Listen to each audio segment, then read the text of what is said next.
গাধাকে সৃষ্টি করার পর তাকে বলা হলো সকাল থেকে সন্ধ্যা পর্যন্ত তাকে ক্লান্তিহীন পরিশ্রম করতে হবে,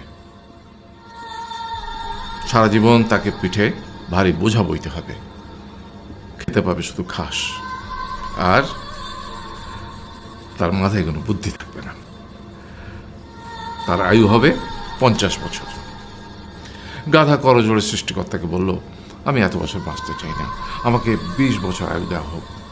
সৃষ্টিকর্তা সেটাই মঞ্জুর করলেন। কুকুরকে যখন সৃষ্টি করা হলো তখন তাকে বলা হলো যে সে হবে মানুষের সবচেয়ে বড় বন্ধু, কিন্তু সে খাবে মানুষের উচ্ছিষ্ট, এবং তার আয়ু হবে 30 বছর।